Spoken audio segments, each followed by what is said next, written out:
Salvatore Lugones, and today's lecture is Communism versus Confucianism in Contemporary China. Communist China claims to be a democracy, but a democracy of a very different, and it claims better kind, than Western liberal democracies. Yet Communist China itself is rapidly giving up on Marx and Engels in favor of its homegrown philosopher, Confucius. Vietnam is similarly de-emphasizing Marx and Engels in favor of the revolutionary leader Ho Chi Minh, who may be seen more as a nationalist than as a communist. China's resurgent Confucianism in many ways provides a philosophical basis for China's illiberal approach to non-representative, technocratic democracy. Inscribed at the entrance to This is Mr. Clifford. Welcome to ACDC Econ. Do you have a question? Is now Mr. Clifford, the free market serve the people. It's not only there, but it's there with an honor guard representing the motto of the Communist Party of China, its very reason for existing. Chinese communism, like Russian and other communisms, had its origin.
In the last 3 decades, a remarkable change has transformed the face of the world's most populous country.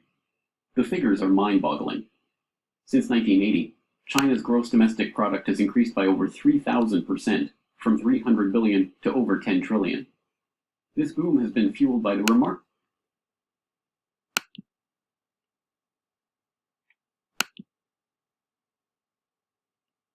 on policy if it is blatantly obvious that there is no room for negotiation.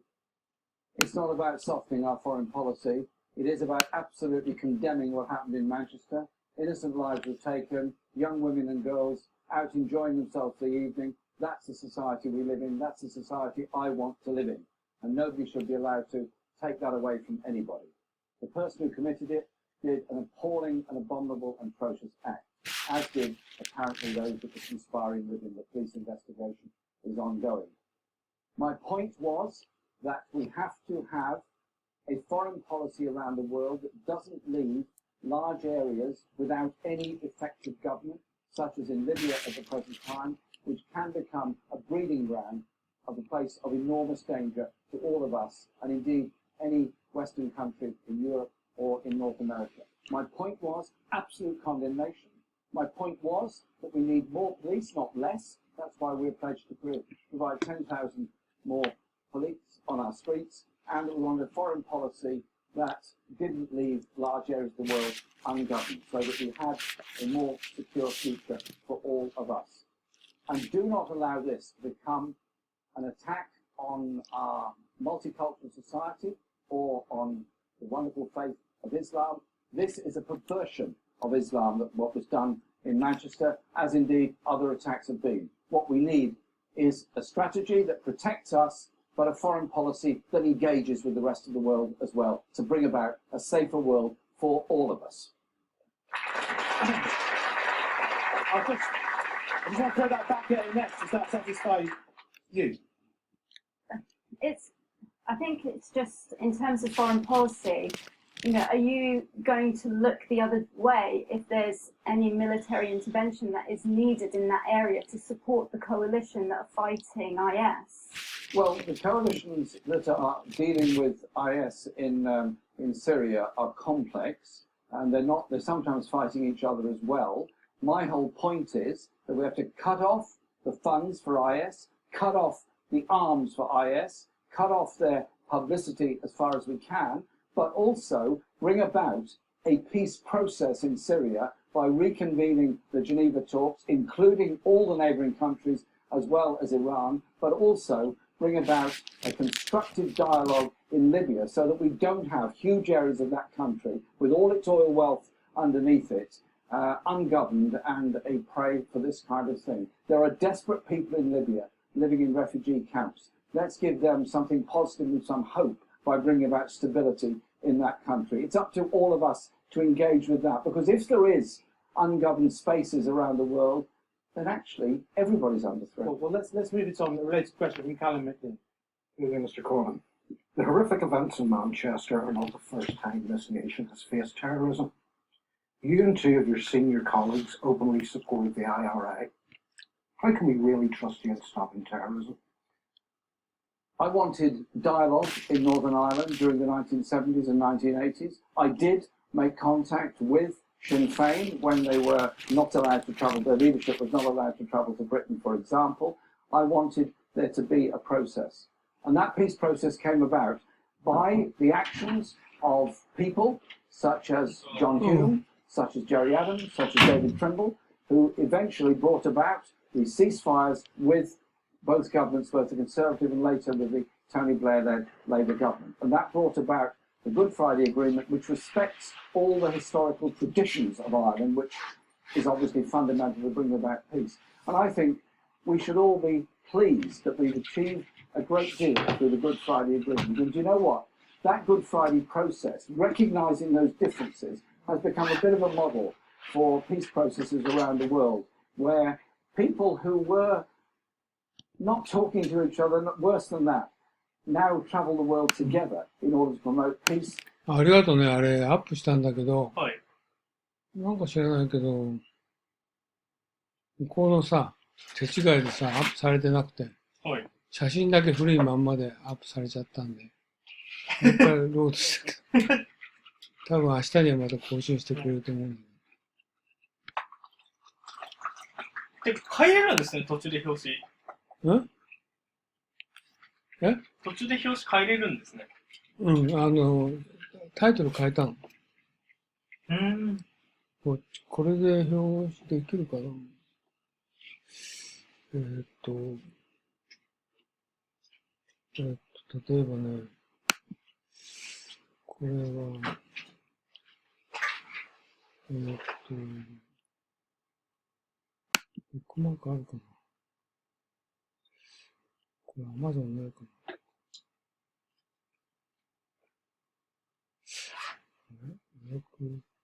あった。で、すべてじゃなく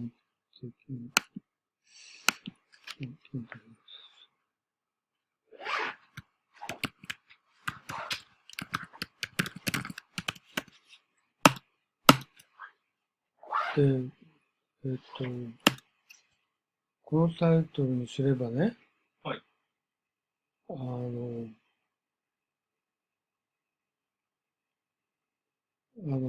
いっぱいいろんな人が見てくれるでしょう。で、今までのはね、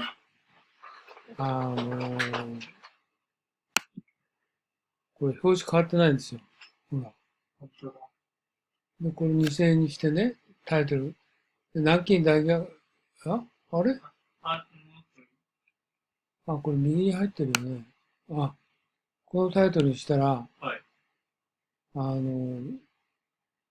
一桁ぐらい多くの人が見てくれるのね。もしくは二桁ぐらい。今までこれちょっと順番悪すぎちゃって。で、これまだ順位出てないかな。更新したばっかりだから。ほら。153万でしょ ?15 万。うん。153、15万3、15万3000なんで、それでこれ、全部あれなんですね。人文思想、教育の方によるんです。うん。でね、これ多分ね、明日になったら、これ15万円のやつがね、4万ぐらいに上がってるの。南京事件っていうとね、みんな検索してんだよね。なぜかっていうとね、慰安婦がね、はい。慰安婦がね、結構高いんだよね、今回。これほら、もう2番目にアップしたでしょで、これはね、アップしたばっかだけど、ほら、6万4千。だから、世界史だ。いや、ジャンルが。ジャンルが世界史だね。世界史。これ彼らがね、勝手になんか選ぶんだよね。それでね、キーワードによってさ、本のタイトルによってね、はい。順位がね、違ってくんですよ。今日、長谷川さん来るかな。あれはね、大橋は7時からだから、7時半だから、始めようか、今日。でね、これ始める前にね、今日はコロナで、今日イギリスの最後なんだよね。で、ジェレミー・コルビンのね、ちょっと説明しといた方がいいと思うんだけど、これ今日のビデオだけど、はい。彼はさ、いろんなテーマでね答えてるの。で、多分、ジェレミー・コルビンって日本人はあんまり知らないと思うんだけど、この人、労働党の党首なのね。それで、今までのレーバーパーティーと違って、はい。彼、結構まともな答えをしてるんですよ。それで僕は、あなたに見せようと思ってね、はい。引っ張ってきたの。で、彼のスタンスっては、対話っていうことをよく言ってるんですよね。中で。で、いろんな場面で、リビアとか、シリアの戦争とかね、はい。アイルランドとかってこう出てくるんだけど、対話しようって話をしてるのね。で、管理って彼英語でマネージって言ってるんで、はい。否定してるわけじゃないのね。で、低い、賃金の労働者は、ブロックしようというふうなことを言ってるわけですよ。で、あと、教育に力入れたいっていうのと、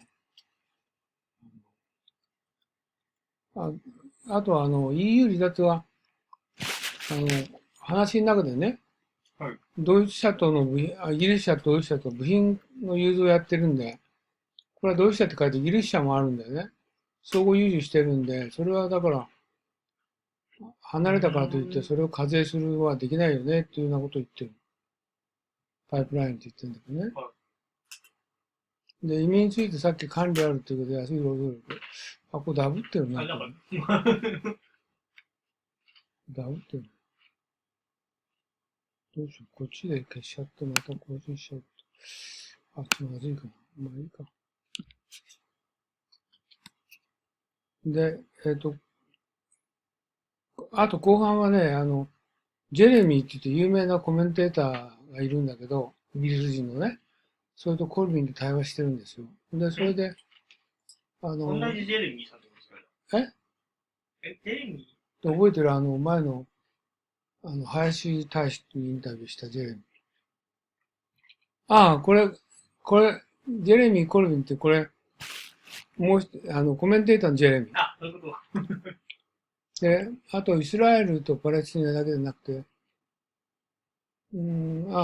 これについてもね、はい。対話で解決しようってあと、で、左翼政権のよくあるような違和感は全くなかったって。それから、IRA って多分よく知らないと思うんだけど、アイルランド独立闘争の武装組織で、これもちょっと、IRA の目的っていうのは、これはなんか独立するとか統一するとかっていろいろ言ってて、はい。で、そういう話が出てくる。質問でね。で、アイルランド、独立闘争で行ってきた武装組織のことを IRA っていうのね。はい。うん。まあ、詳しくは知らなくていいんだけど、あとは、グッドフライデーアグリーメントって言葉が出てくるんだけど、これはだから今言った、イギリスと北アイルランド、この今の IRA ね、北アイルランドのベルファーストに1998年にイギリスとアイルランド間で和平合意のことを言ってるね。これはまだグッドフライデーということだったためそう言ってるという。で、その結果、アイルランド共和国は国民投票に北アイルランド6州の領域を、で、北アイルランドって独立国なのね。だけど、北アイルランドっていうのはイギリスに属してんだけど、はい。その北アイルランドを、そのアイルランドに、共和国に、アイルランド人だから、併合するかどうかで揉めていたんだけど、結局、ベルファースト合意でイギリスに所属させるってことになった。そういう話ね。うん。この北アイルランド6国から分離させてアイルランドを統一しようっていうんで IRA っていう戦争をやってたんだけど、結局それはもう、イギリスにその所属させるよっていうのを98年に合意したっていうのは、グッドフライデーアグリーメント。これ知らないと議論してるときに。その IRA ができたのは、このベルファスト合意の後なんですか？前。これだから、1969年以降の文脈において書いてあるから、昔からこういうアイルランドと独立軍があったんだけど、1998年に、合意してね。で、北アイルランド6州はイギリスに所属するよっていうのはアイルランド共和国と合意した。ね。それグッドフライデーアグリーメント。これはまあ日本人はもう知らなくていいんだけど、ただ、インタビュー出てくるから、それ知らないとよくわかんない。それぐらいかな。あとは、まあ普通の会話で、大体わかると思う。でもちょっと待ってね。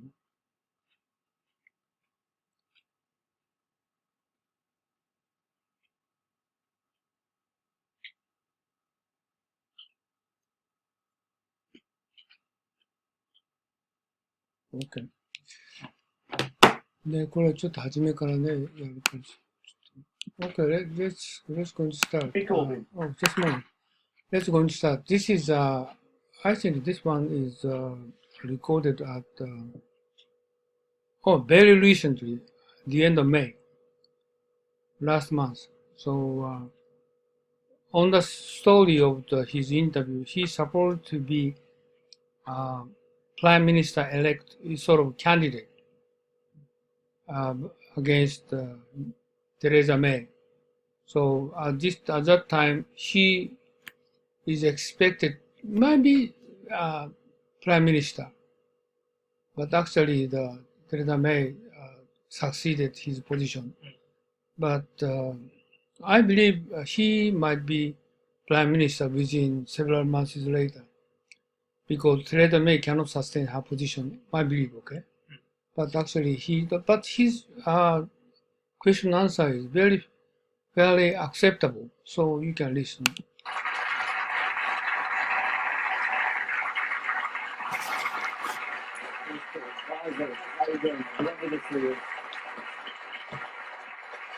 At this point, I should point out that the audience members have been carefully selected to provide balance. A third are declared Conservative supporters, a third are for Labour, and a third are undecided. So let's get started with our first question, which comes from Ines.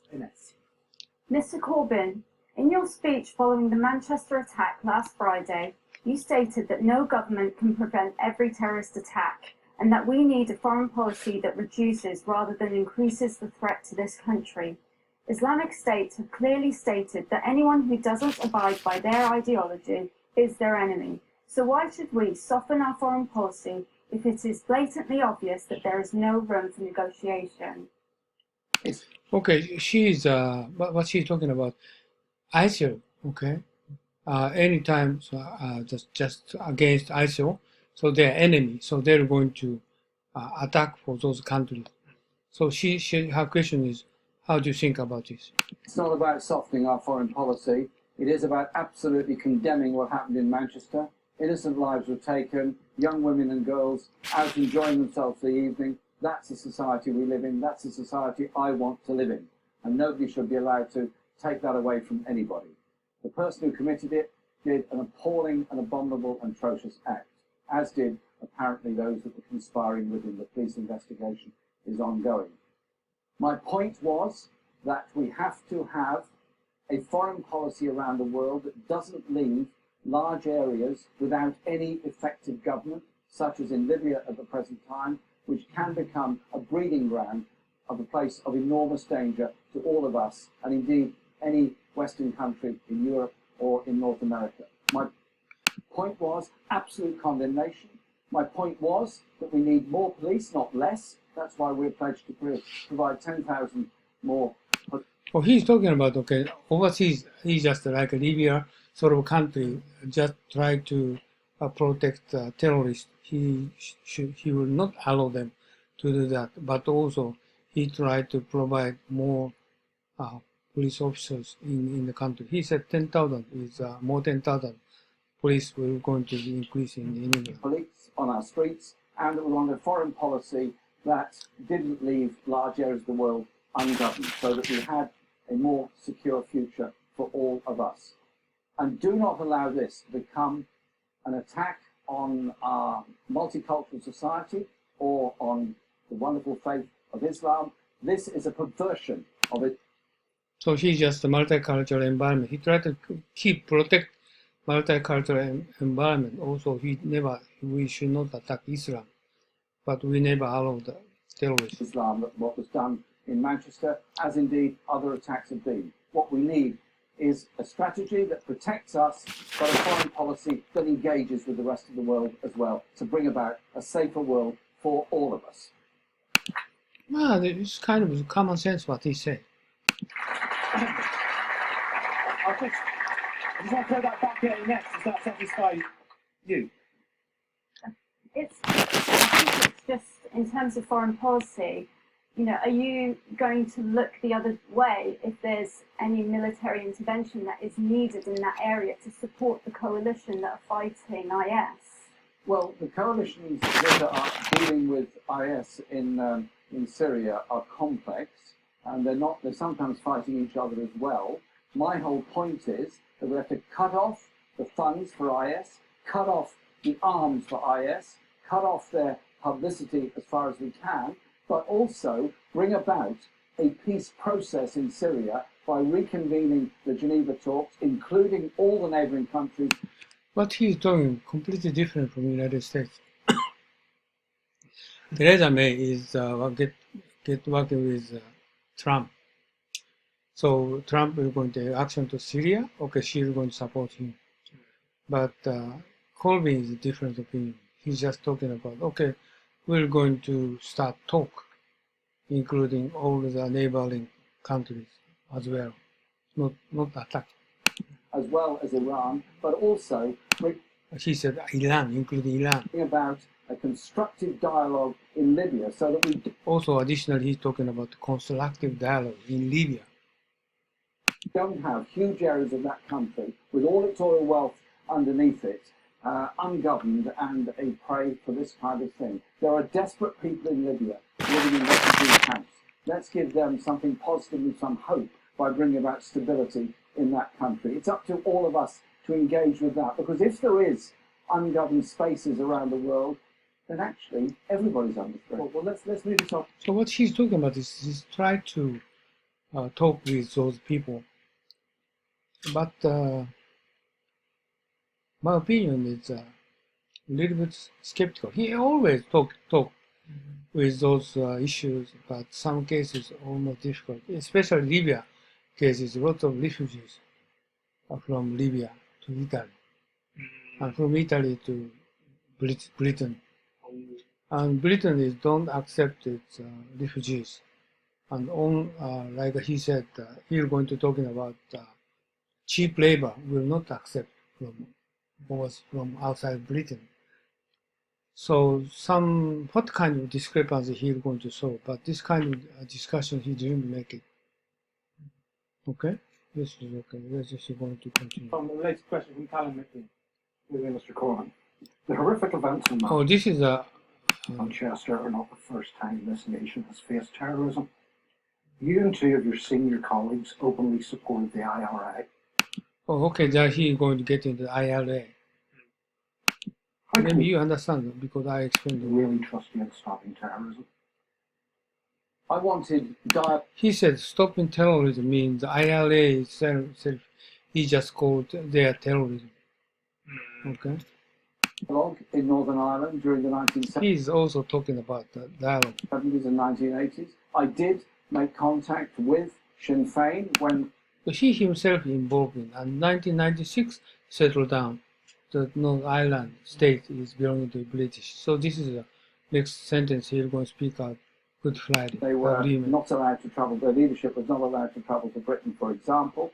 I wanted there to be a If you don't know this, but it's impossible to understand what he's talking and about. that peace process came about by the actions of people such as John Hume, such as Jerry Adams, such as David Trimble, who eventually brought about these ceasefires with both governments, both the Conservative and later with the Maybe former prime minister or some foreign minister, somebody, just he said name of those. Tony Blair-led Labour government. And that brought about the Good Friday Agreement, which respects Right, Good Friday Agreement.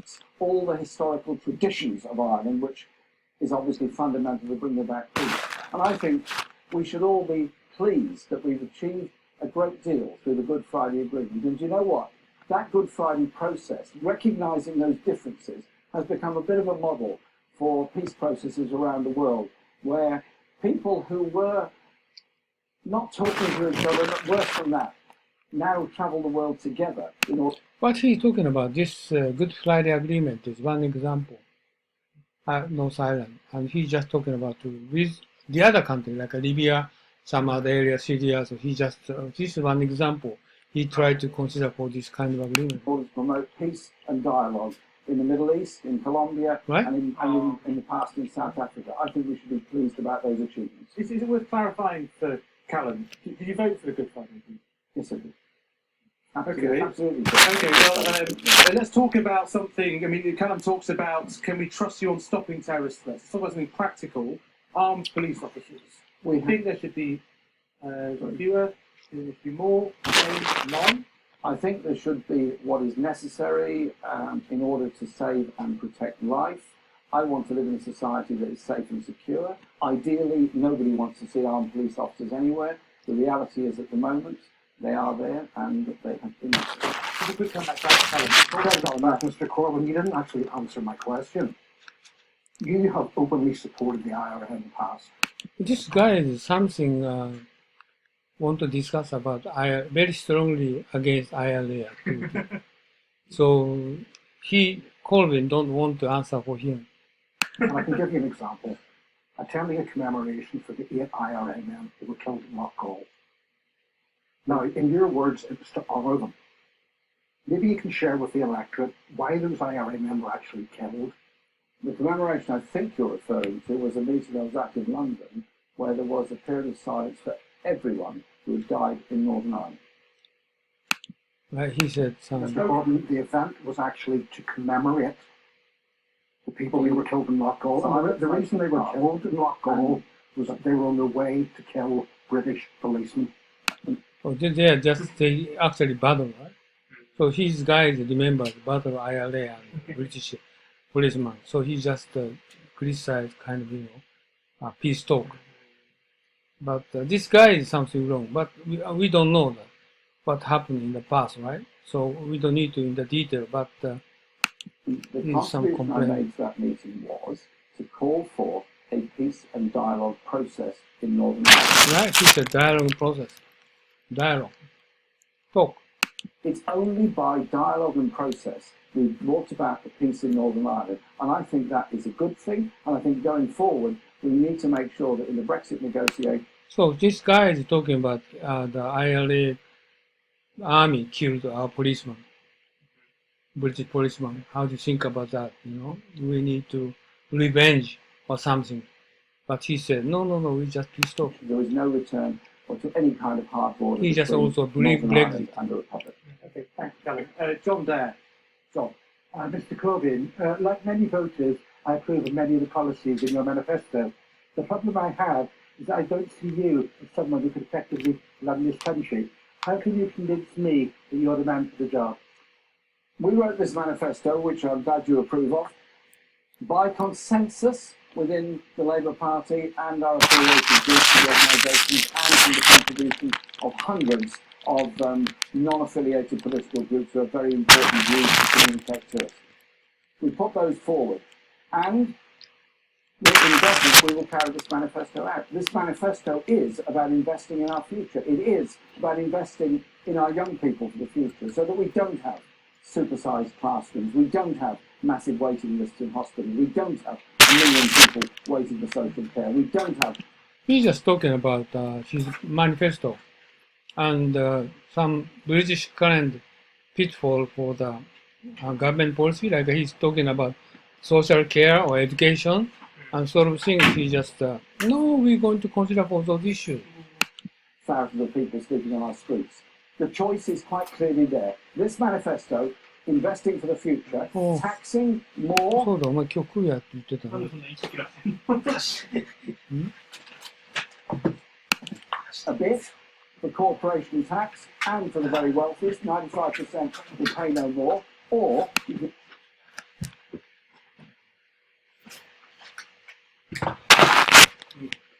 So also she's going to talking about rich people need to pay more tax. Wealthiest 95% pay go down tax. the road of continuing austerity, continuing Also he consider for the austerity. 緊縮財政ね cuts in all areas of public expenditure, and an ever-widening gap between the richest and the poorest. Also, British is the same, widening gap between the richest and poorest, same as the United States. In our society. I am very proud of this manifesto, proud to lead it. So what he tried to do is how to fill in the gap between the richest and the poorest people, and consider for education and healthcare. But the British healthcare itself, people don't need to pay. Different from the Japan, they are free, very well prepared for health. But not many issues still open, like education and any other things they need to consider. Party. And you know what? I'll be very proud to put this manifesto. So he is talking about very accurate, right direction. He tried to consider for every range. But my feeling is one issue is he tried to talk process is very important. But some cases it's a little bit talk is a little bit difficult to negotiate with some countries, some people. So what kind of action he's going to take? But not all of those is very difficult to solve by talk process. Into action by legislation and by government. And I'm looking forward to the chance of doing it. Mr. Corbyn, John's question was actually, he likes the manifesto, but it was your own leadership he was questioning. Could you just address that? Well, I'm sure when John and I get to know each other, we'll get along fine, and we'll get to like each other. I'm sure we will. John, okay. People have perceptions about each other. But you know what? In life, I meet lots of people. Some I agree with, some I disagree with, some I profoundly disagree with. But I always want to get to know them. Because everybody I meet, and everybody you meet, knows something we don't know. You should never be so high and mighty you can't listen to somebody else and learn something from them. To me, leadership is as much about using this as using this. Okay, that's that. She said, like a little bit criticized Theresa May. Theresa May speak too much. But she said, okay, my strategy is listen from people. Okay.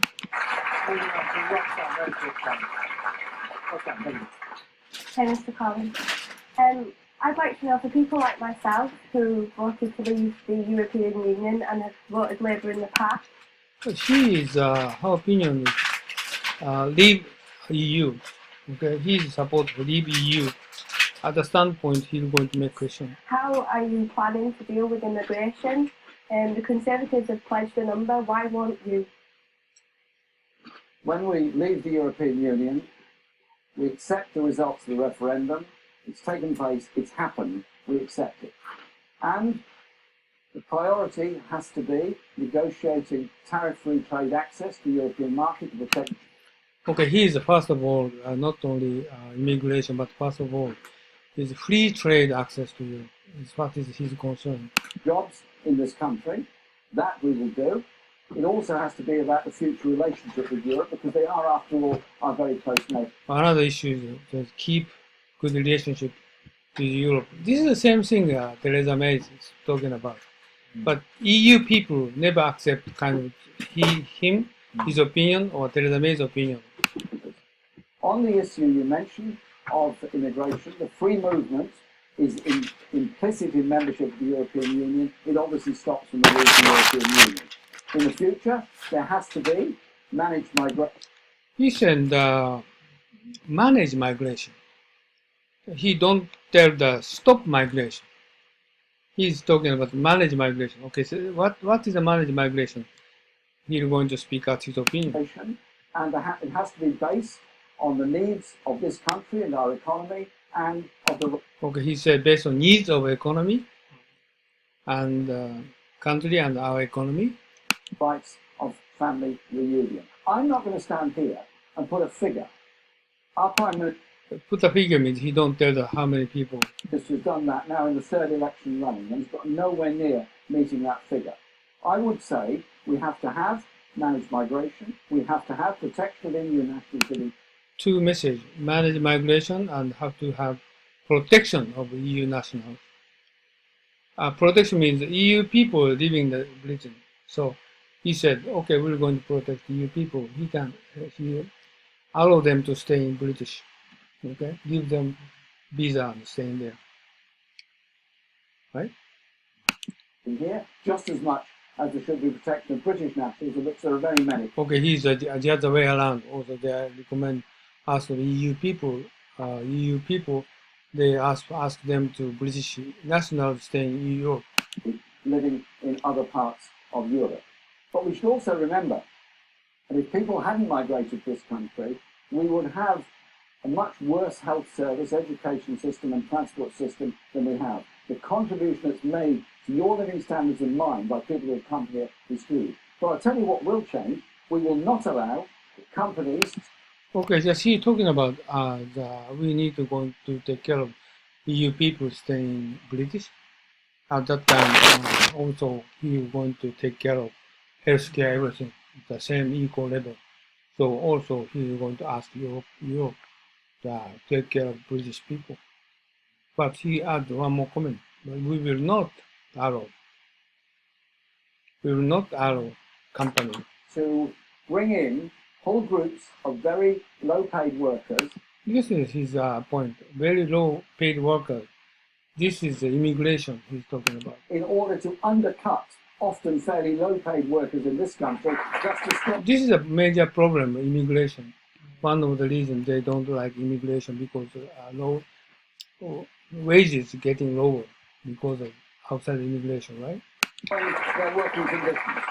And so that is part of that managed process. So it means, he said, managed process. Means we don't stop immigration. We just allow the immigration, but not low wages work. At the moment, we have some disgraceful undercutting. I never listened to that. Theresa May speaking that, but I have the same opinion.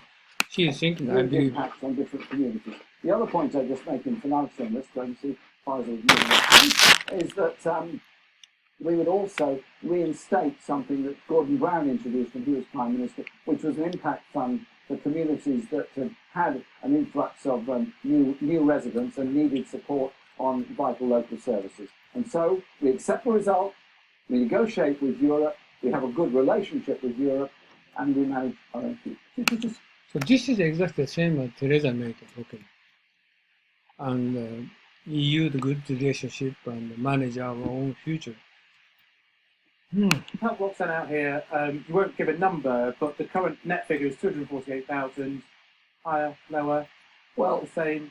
I would have thought that under a managed migration system, it certainly wouldn't go up anymore. It would probably, if I don't want to be held to this, come down. That's a probability. But I would say we have to recognise that we do have serious skill shortage in this country because. So he's talking about, just his question is not children. He's not child. He's talking about immigration number. So reduce number, but he's talking about, no, we are very shortage of skill shortage. We should consider for skill shortage. But how is going to handle it? But never tells figures. We have not invested enough in education and training for a very long time in this country. We need to turn that around. Miranda. Yes, Miranda. Hi. Hello. Hi, Miranda. How are you doing? By contrast, I'm a Remain voter. Her opinion is Remain. Okay. And I feel that the Labour response to Brexit has been lacklustre. I don't really see a big difference between the Tory and Labour responses, but it's a really big issue. Well, just he said Tory and Labour Party opinion not so big difference. Excuse me. Can you tell me why I should vote Labour instead of Lib Dem as part of 48%? Because we have to accept the reality of the result of the referendum. It happened, it was a democratic choice, more people voted in that than any other. Oh, her question is Labour Party is against Leave, but how come you support for the Leave opinion? But he said, the answer, of course, we just referendum, the country's opinion. Recorded vote in our history, and so it's there, it's a decision. That doesn't mean we're leaving the European Union, it doesn't mean we're leaving Europe. But he said that's the same as Theresa May. Leave the European Union, but we do not leave Europe. As a country, it's still there, obviously. But this is two of those people, the discrepancy, right? we leave European Union, but we don't leave from Europe. But it doesn't make sense. Have a relationship with it. I've said, in answer to our friend over there, I said that we would guarantee the rights of European Union nationals. Okay, we're going to guarantee the right of European Union nationals. And European Union people need to guarantee our national right in the EU. But EU people, Merkel, other people, oh, no, we don't do that. Okay. In Britain to remain here, and indeed, within days of the referendum, Andy Burnham, who was then our shadow Home Secretary, proposed. I don't know Andy Burnham. He's who's that resolution in the House of Commons, and it was in fact carried by a huge majority of the Conservatives chose not to take part. There's going to be a relationship with Europe. Our universities must have a close relationship with Europe. Oh, this is additional. He's talking about universities. I mean, the university in the British, university in Europe, we're going to the good relationship with European people. This is makes sense. We will defend working rights such as working time directive, paternal leave, maternity leave, all those very important things we've gained from the European Union. The kind of system, like a maternity leave kind of system, we're going to allow them each other. Maybe just that makes sense. In the future, and we will also remain part of a number of very important agencies such as policing and intelligence sharing, as well as policing intelligence sharing might be acceptable, as well as he's talking about environmental protocol. Of course, they one side of a sea polluting it and the other side not. She says sea polluting, right? You've both got to agree not to pollute the sea. You have to work together to achieve things. So what I say to you is, the result is there. It happened. Let's build a sensible, good, tariff-free trade relationship with you. This is a problem. Carry free trade relationship. Right? This is EU against British Prime Minister Jeremy Corbyn's opinion. No, we don't carry free trade relationship. Yeah. But he said the other comment. Every car that's made in Britain, or most of the cars that are made in Germany, the parts come from both sides of the channel. You could say the same with aircraft. You could say the same with an awful lot of other manufacturing industry. He's talking about supply chain management. How do you think about it's going to carry on, and it will have to carry on. Otherwise, we'll destroy our own manufacturing industry. Merkel said, bullshit. We're going to stop it. What we won't do, we won't threaten Europe with turning this country into a sort of corporate tax haven with low tax, low wages and low investment. We want high wage, high investment, growing economy with good relations with our neighbours and indeed, of course, with the rest of the world. His opinion is too much optimistic, right?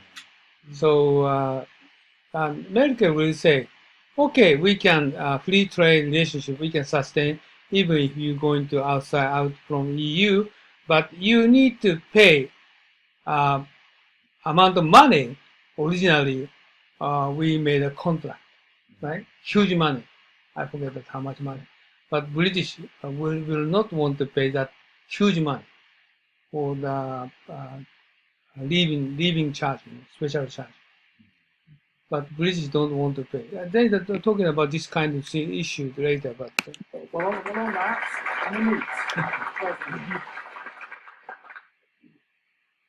good evening, Jeremy. Evening. I'm a proud Mancunian and a small business owner, brought up in a Labour voting household by salt-of-the-earth parents who gave me their best. Why have you made it impossible for me to vote Labour in this election with your ruthless, short-sighted policies such as 26% corporation tax, the abolishment of zero-hour contracts? He's criticizing him, okay? He's criticizing him. £10 an hour minimum wage, and now you want to put VAT on my children's school fees.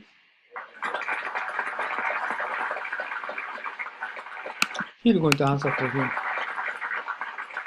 Corporation tax was 28% in 2010.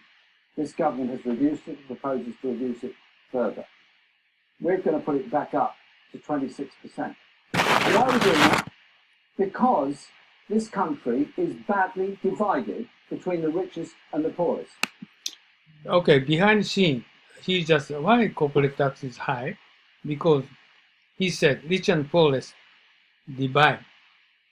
So get heavy tax and return to the poor people.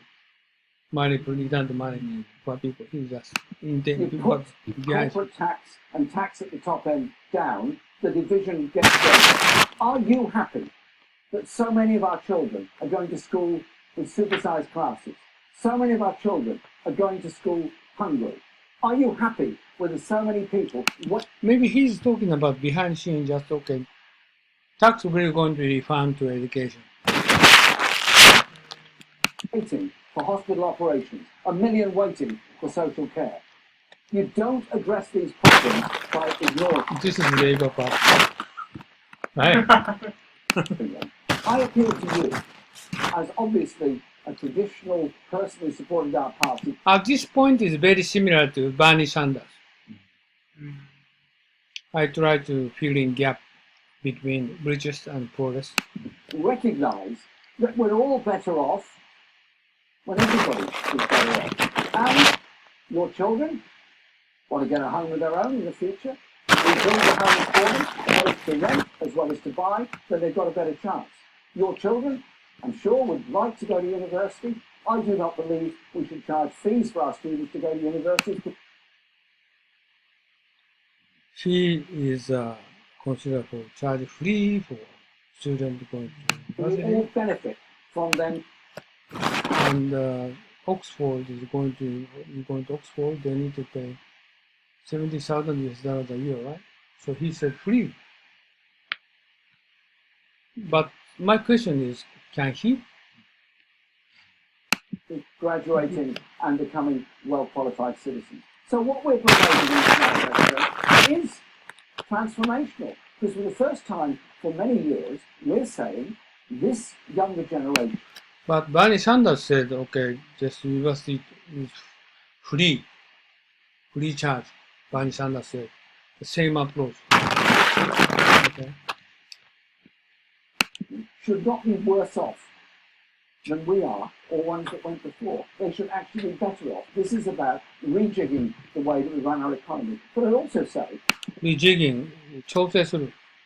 for anyone running a small business, I work with a small business. I talk to them. I listen very carefully to what they have to say. They are often very badly exploited by much bigger business who delay on payment, often don't pay at all, and force them out of business. We want a society and an economy that invests and a legal system that protects those that are working really hard. Well, £10 an hour minimum wage, a living wage, a real living wage, by 2020 would mean we actually spend probably a bit less on working. And that's a lot of people, a lot better off. And you know what? They'd spend the money in the local economy. It would be something that would be good for all of us. I appeal to you, think again. How did we get our welfare state in Britain? How did we get our national health system? We got it because the Labour Party was bold enough in the post-war period to invest in the future. Our Labour government will do the same. Just trying to get one more, but yeah, David Gerard. David. Fine. Given your long-standing support for nuclear disarmament, would you be prepared to use the nuclear deterrent, and if so, in what circumstances? I want to live in a world that's free of the danger of a nuclear holocaust.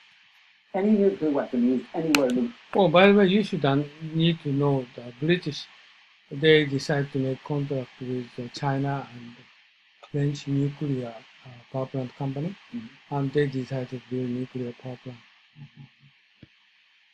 The world is a disaster for all of us. And I've spent my life working with peace organisations, working with the United Nations over the Nuclear Non-Proliferation Treaty in order to bring about global disarmament. I would see my responsibility as our Prime Minister to contribute to a world of peace in the future. That means being very serious about the dangers, very serious about promoting.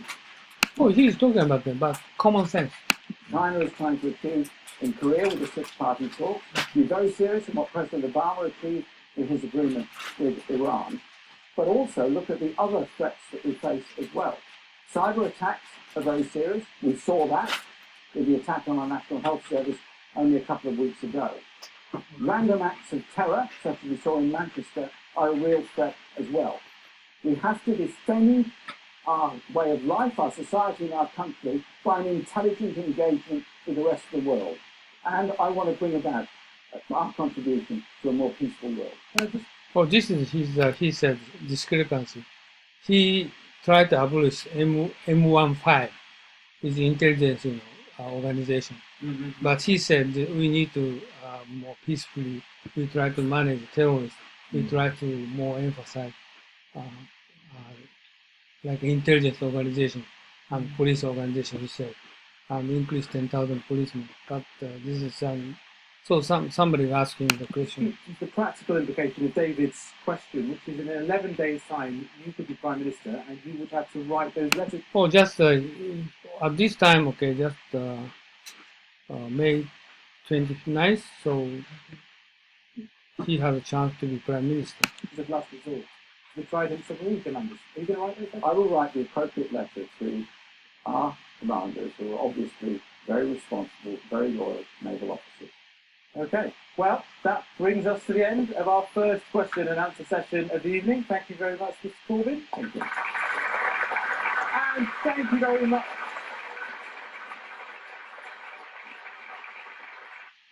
Jeremy Corbyn, in 11 days' time, you might be Prime Minister. People are entitled to know about you, aren't they? Yes. Are you frustrated? Forward to it as well. Oh, this okay.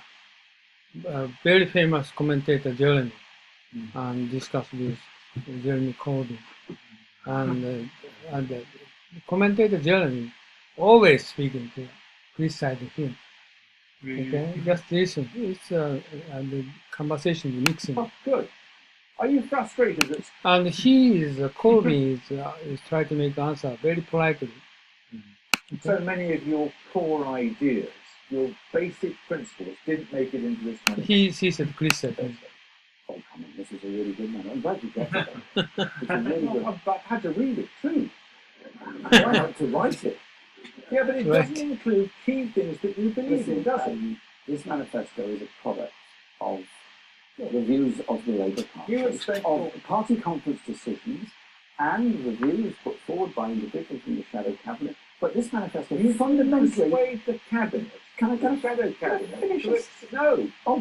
Oh, come on. Couldn't Come on, give us persuade the shadow cabinet to accept your basic principle that you have adhered to for the whole of your adult life, that there should be nuclear disarmament. You promise in this to renew There was trident. a conference decision by the Labour Party, and as the leader of the party, I accept the democracy of our party. And Is in that answer- morally Oh, right? In answer to the questions put earlier, I made the point that as Prime Minister, I will do all I can to bring about a nuclear-free world, because I'm horrified Yeah, at the you very promised- idea, I'm very you promised to horrified at the renew- very idea of a nuclear Promise to attack. renew a nuclear weapon. It's there Is in that the morally programme. right? Listen, it's there in our manifesto because our conference voted for it. I have to accept Do that you decision. think Wait a minute, it's wait a minute. morally right? Can I finish? Can I finish? What I want to see, I'm asking you. What I want to see- You think it's morally what I right? want to see is a nuclear-free world. And that everybody wants. British has nuclear weapon. They have. So Jeremy Corbyn said, "Okay, we are nuclear-free world, so we don't sustain the current weapon." Well, And Jeremy asked, "Are you sure?"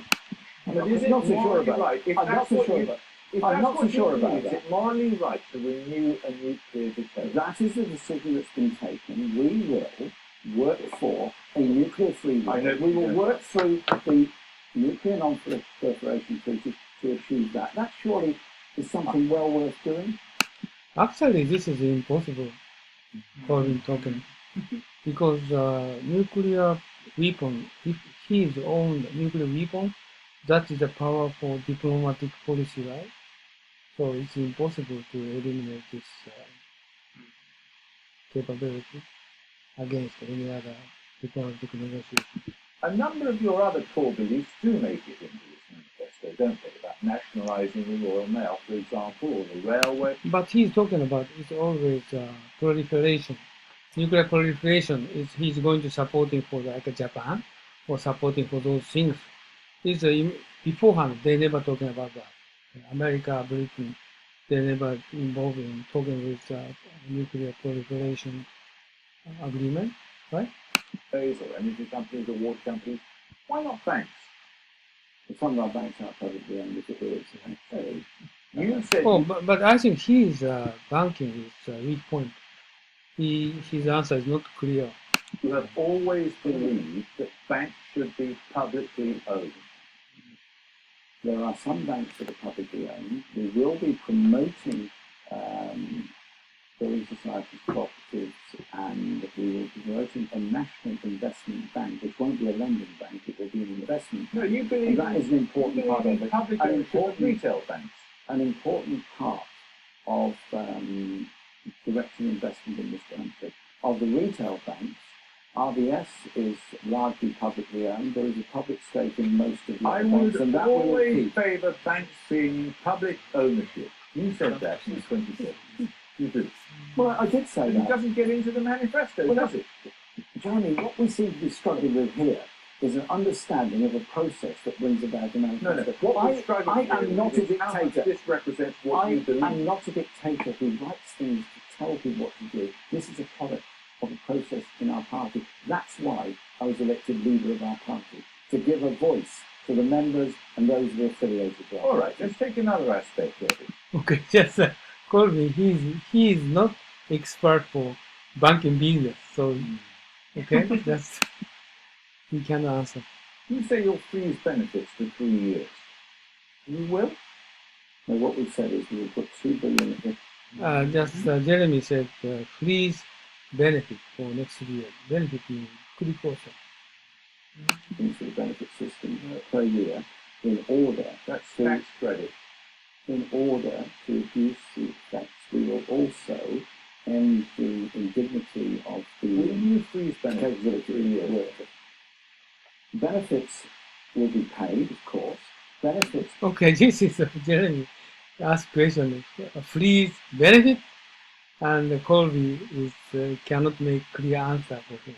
will be uprated, and will be uprated, of course, and there will be Working for it. and there will be a higher living wage, as I've outlined, which will, Right. of course, mean that those benefits that are paid for people in work, and indeed the majority of benefits go to people in work, not out of work, will He cannot make answer. probably reduce. I'm asking you whether they'll be frozen. No, they're not going to be frozen because they'll be uprated every year, as they should be. Thank you. What about money for the security services? How can you take that seriously when your shadow Okay, now he is going to get into the M15 security. chancellor was photographed holding a letter which called for the abolition of MI5, the abolition of special branch, and the disarming of the police? So this is he's going to have discrepancy. Former he's just talking about more emphasis on intelligence, right? We've made it very we have made it very clear that we will provide more police. This government is Right? Provide more police. It's impossible to eliminate intelligence and current terrorists and so on, right? taking 20,000 police officers off our streets. You don't We'll not deny finish. that John We'll McDonnell said all We'll put 10,000 more on our streets. We've also said quite clearly How can you that believe that when the Shadow Chancellor believes in disbanding MI5? the shadow chart. So Jeremy repeatedly talking about MI5. Special branch. The shadow chancellor is the one who signed off that place in the manifesto. So he says one thing one day and one thing another day. John McDonnell supports the need for more police officers. John McDonnell also Does he accepts still believe in abolishing also- MI5? also accepts the need for the accountability to Okay. Parliament of our security services, which is important, but he also accepts, as I do, the need to have security services that do protect us. Manchester is a good example, and I think when So he cannot eliminate MI5. all the inquiries have been completed in Manchester, I think we need to look at those needs. So he signs letters which call for the abolition of MI5 and special branch and the rest of it, but when it comes to the manifesto, he's perfectly happy to sign off on more police officers and doubtless more money for MI5. What you're going to see with John McDonnell as a chancellor that looks at the needs of the country, looks at the needs of the people of this country, and invests in our future, not hands money away in tax relief to big corporations and at the top end of our society. There is nothing in this manifesto about getting rid of the monarchy, which is another thing you do. Oh, this is talking about Queen. Isn't it? Look, there's nothing in there because they're not going to do it. But you don't believe in it, don't you? Listen, it's not on anybody's agenda. It's certainly not on my agenda. And you know what? I had a very nice chat with the Queen. But you don't like her, do you? You don't like what she represents. We got her on absolutely fine, perfectly fine. But I don't think she should be brought into political discussion. Any human being anywhere can have a nice conversation with anybody, but you do not believe in the institutional monarchy, do you? Look, I believe in a democracy, and we live in a democracy. We have a titular head of state as a monarch, but without political power. The Queen's reign comes to an end. Should there be four stumps on the whole thing? Call it a day. Look, the law is there, and that's what we prefer. I'm fighting this election, Jeremy, on something very important. Yeah, that is the levels of poverty in our society. The levels of children that are not supported properly in our society. I'm fighting this election. Reflects your beliefs. Jeremy, I'm fighting this election on social justice. I'm fighting this election to give us a stronger economy for the future. There's a whole series of things that you couldn't even persuade your own party to put in the manifesto that you believe in. Jeremy, this manifesto reflects what would be a profound and very good change in our society. Because for the first time you have a government that was saying you cannot go on loading our students with debt. You cannot go on overcrowding our classrooms. You cannot go on underfunding our He's talking about this manifesto. hospitals. You have to invest by all of us for the future of all of us. I don't want to live in a country of food banks.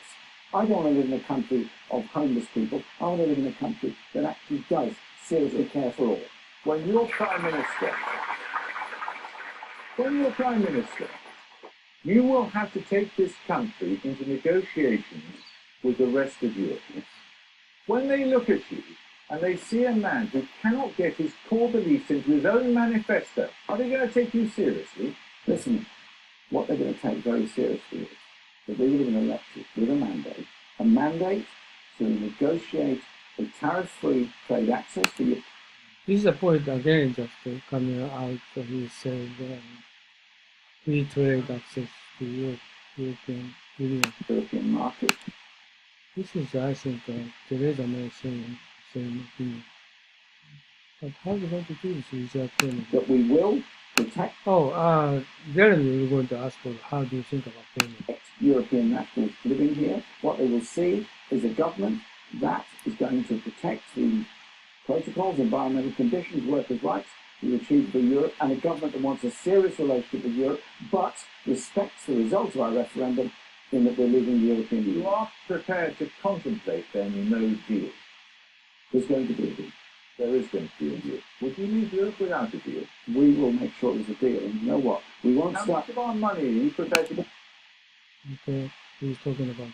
We won't start the negotiations by megaphone diplomacy and threatening Europe with some kind of offshore tax haven on the shores of Europe. How We'll much start of those our money are you prepared to negotiations give? seriously, with respect to them. How much money are you prepared to give Right?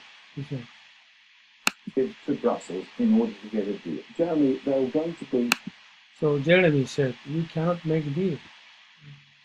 Okay, so Corbyn tried to, okay, we can make a deal. negotiations over all of that. It's impossible. I've seen the figures that Michel Without Barnier money. has bandied around. I can recognise those figures. Others may not also. We will obviously negotiate. And where we have a legal obligation, it must be met. Where the EU has a legal obligation, it must be met. But we have to recognise. So you've done some sums. We have to recognise. You've done we some sums. have to recognise. You know how many We billions have it to is. recognise we're leaving the European Union. The priority has to be tariff-free trade access because we have a lot of manufacturing industry Haven't that you done relies any sums? tariff. Nereda's talking about same thing. Both sides we have local manufacturing, trading deal, and tariff free. Finish, please. Really? Just for a second. No, I'm not I can't believe it. Why they are talking about this kind of tell a lie. asking you for a I'm trying figure. to How explain- much are you prepared to give to get a deal? Jeremy, I'm trying to explain the basis on which we have proposed to negotiate. I'm asking you a very simple question. How much are you And prepared you know what? Right? So he just asked to again. get a deal? There is no answer to your question because nobody Yes, could there answer. Nobody could answer at this stage. He asked I again. don't know. I've said what we would do is pay that we are legally required to do. He said we pay that the legally required money. There will have to be an agreement on trade access. Now, it's not a one-way street because all of our manufacturing industry There's tremendous amount of money actually charge fee. relies They cannot on pay. supply chains across Europe, as indeed many European manufacturers supply on So Colby and Dereta May is going to negotiate reducing money. But this is America said no. supply chains from the Saudi channel as well. Would a Corbyn Brexit mean lower immigration to this country from outside? Okay, this again.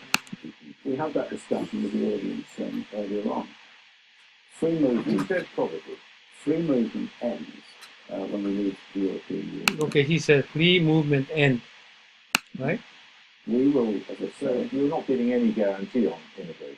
I've said we will protect the rights of the EU nationals. We only want the same for British nationals EU nationals, he said, we're going to protect them. across Europe because these are people, their families. I'm asking you about immigration. immigration. Yeah, and we will stop the undercutting that goes on by importation of low-paid workers. There will be He said low-paid worker, he's going to protect them. migration of managers necessary to sustain our economy. I'm not going to sit here and make promises. Theresa May has done that for the third election running and hasn't got anywhere near making the promises for the last. So you're not making any promise about whether you would reduce immigration. I suspect it would probably be slightly less or less, but So immigration might be less than before.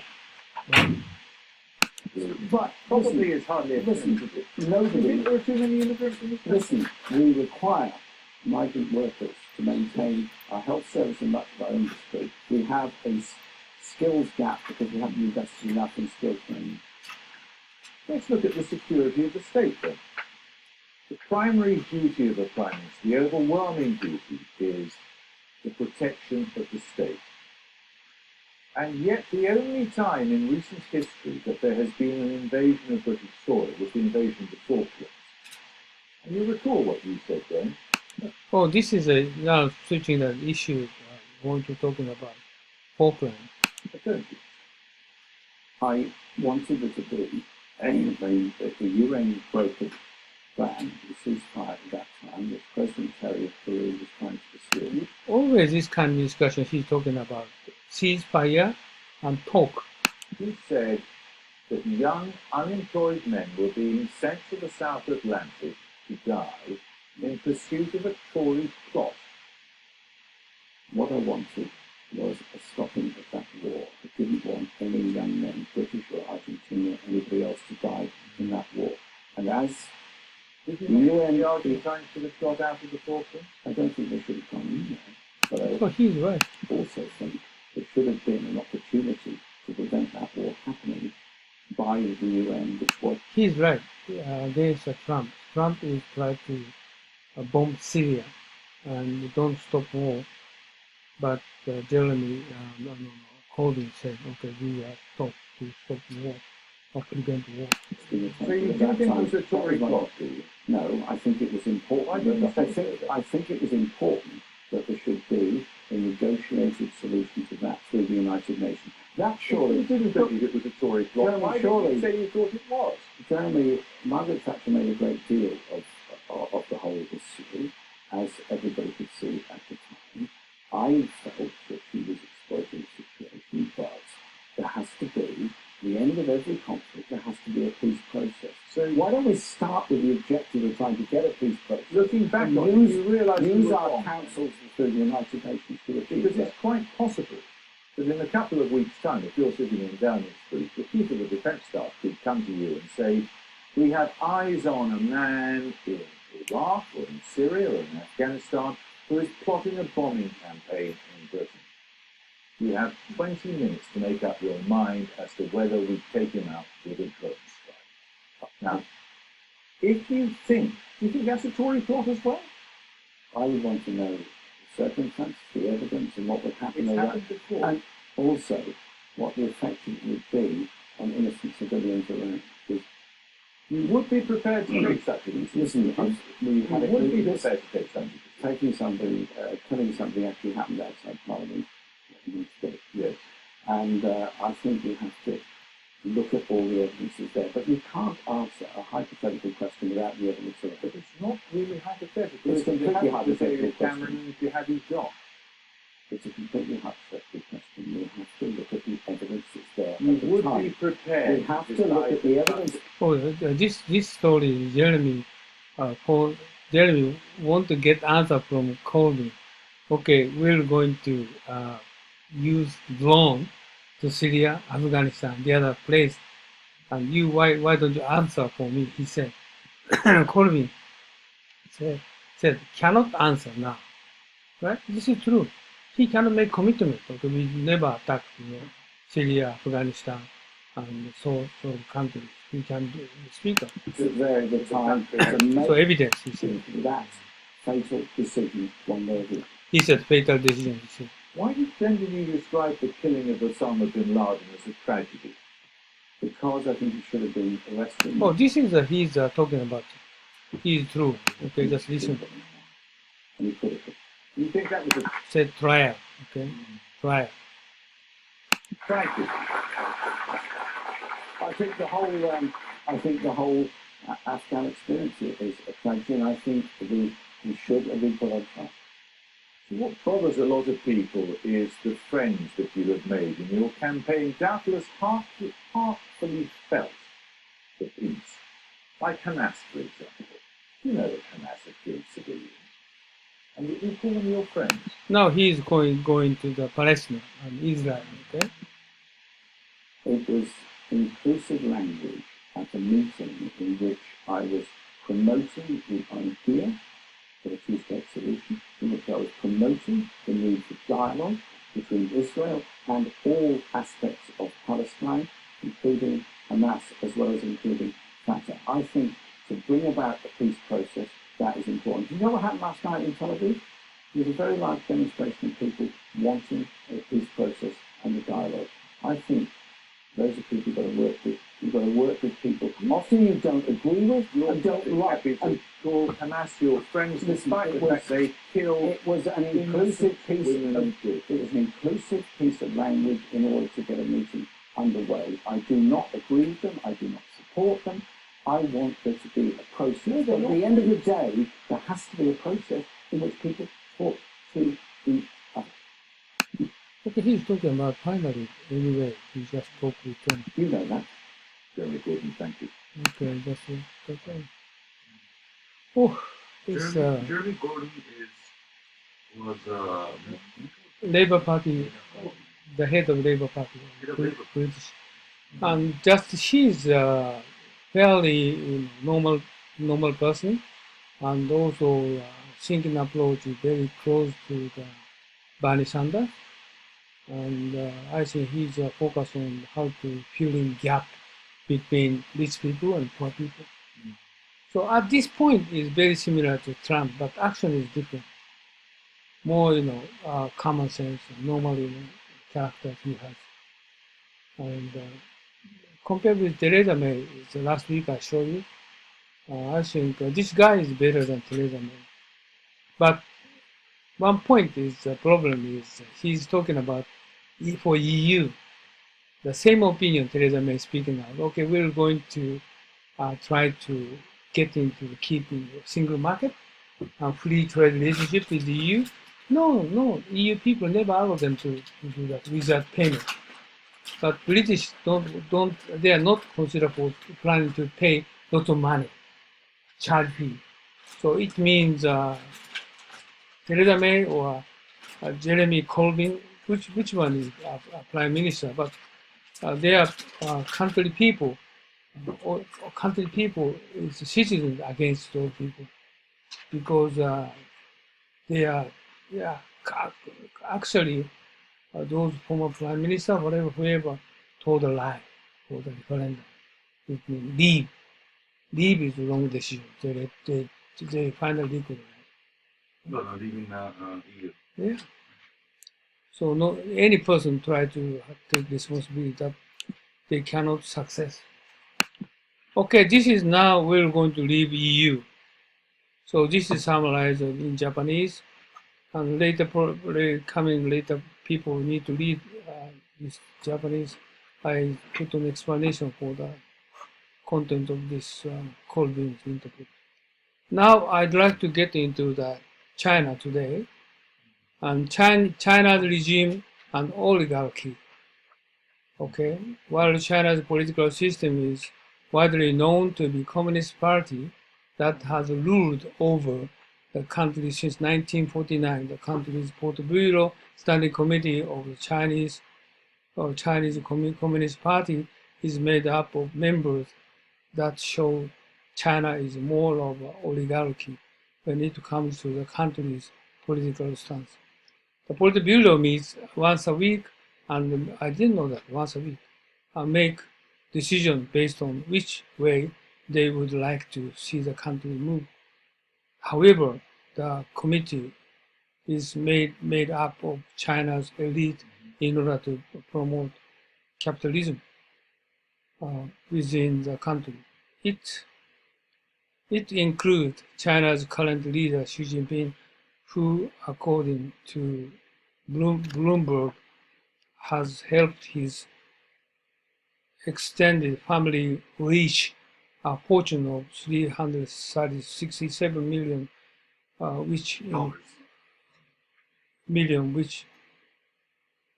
in part is from shares in a state-owned rare earth company. Li Keqiang also sits on the committee and has made his agenda known to want to increase global capital within the Chinese economy by privatizing the rest of the state enterprise. This type of leadership within the Politburo stands for the reason on how China can be classified as an oligarchy. And they are talking about not this page, they don't speak out, but on this article, and next session is talking about 8 immortal is 8人の1000人 8 immortal is why they are talking 8 immortal means 8% of the independent heroes at the independent independent battle against Kuomintang. 8 generals. This is, they said, 8 immortals. Okay. So first video is I'm going to show you the deal with the devil, how the global elite colonized China. And global elite is Chinese global elite. This is one. This one is first of all also talking about 8 mortals. This is revolution of the pricing. Okay, and also in the video they talking about Foxconn and very cheap hourly payment. And also they are talking about history of the Qin dynasty. Then they need to wait until the Deng Xiaoping is going to the open market.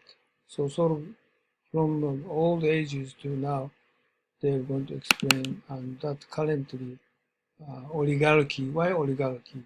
They're going to explain those.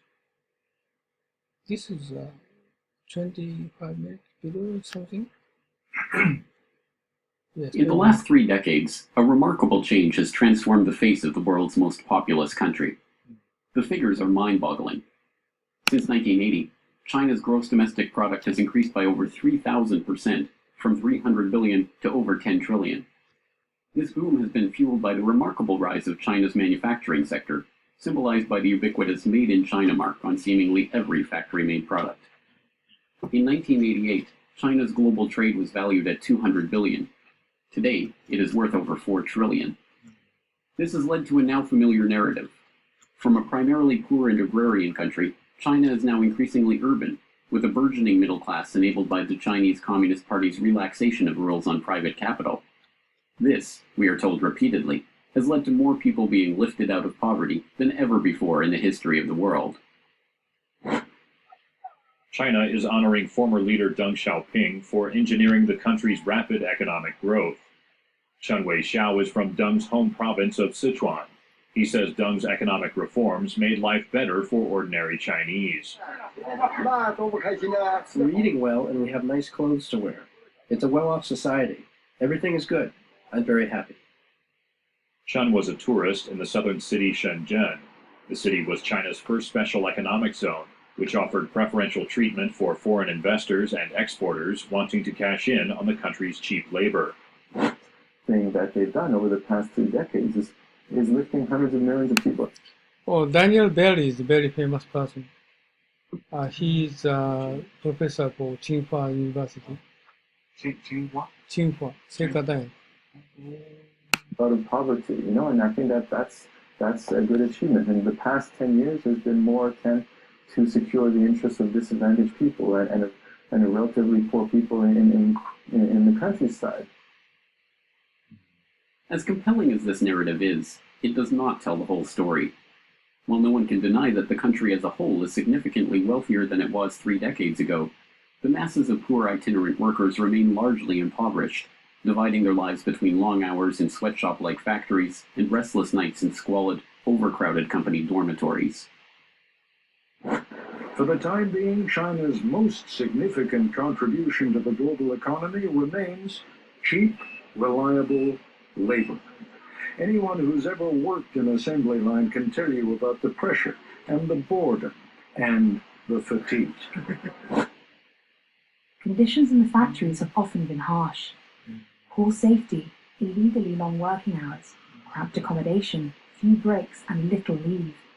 An undercover investigation into the world's largest electronics company, Samsung, by the human rights organization China Labor Watch, has revealed that abuse of workers is rife in factories either owned by Samsung or in those that make parts for Samsung products. 8 factories were investigated, including 6 directly operated by Samsung and 2 supplier plants by spies posing as workers or interviewing workers. They found forced and excessive child labor, excessive overtime, exhausting working conditions, and widespread verbal and physical abuse. This story, the story of the brutal conditions that make the world's cheap plastic products possible, and the desperation of the workers who make them, has threatened to burst through the bubble of first world ignorance before. In 2012, the issue of the suicide problem at electronics manufacturer Foxconn, with over 1 million employees across China and 400,000 in Shenzhen alone, became headline news when it was brought to the public's attention by Mike Daisey and his one-man show, The Agony and the Ecstasy of Steve Jobs, which detailed his experience traveling to Shenzhen with an interpreter and interviewing the company's workers. In my first 2 hours of my first day at that gate, I met workers who were 14 years old. I met workers who were 13 years old. I met workers who were 12. You really? He might be exaggerated. Okay. Not 12 years, but he's very similar. Wait, what do you say he's exaggerating? Yeah, 12 years old workers, 12 years old, not in China. Like this is 12 years elementary school, right? And but some certain 14 years old might be true, or 15 years old might be true. It's 1 million people working there. Is he doing the stage show or I don't know who he is, but he's a kind of famous person to criticize Foxconn. Yeah. Apple doesn't know. When Daisy's story was eventually found to contain errors in fabrications, It contains errors and publication. Yeah. the issue of Foxconn's treatment of its workers disappeared from. But fairly true. Okay. And then they changed the policy and increased wages. The news cycle. But the reality. But too much raises wages, so their factory this in China, Foxconn, they are the robotized, and many Chinese factory moving outside since then. But this time this actually 2015, but this is happened a little bit more before. But now they decided too much expensive for the hourly wages, so Chinese company shifting their factory to overseas or they robotize. Where? Huh? From China, where are they going? Oh, Vietnam or some other Asian country. Vietnam? Isn't Yeah, Vietnam yeah. expensive Yeah. for China? Yes. No? I mean, China can afford Vietnam? Yes. Yes. And mostly largest Vietnam is the best client is Chinese company. Vietnamese they don't like Chinese, but they need money, they need trade. So Vietnam people say willingly they're dealing business with China. Number one, dealing kind of supply chain management, make parts to back and forth. Yeah. Underlying that story, a reality of long hours and poor pay and suicide nets, disappeared with it. The suicide nets went up in the spring of 2010 when 9 Foxconn workers jumped to their desks in a span of 3 months. He said, okay, nine workers jumped out of the building and dead. Just only 9 workers. This is actually the 1 million. Dormitory. And this dormitory, this factory is about 400,000. 400,000? Nine suicide? Yeah. It's, those dormitories next to the factories. No traffic jam. Exactly. Exactly. So this is, I think, less than average. Actually, less than average. Suicide more higher level. Taco Bell, 6 people, 8 people.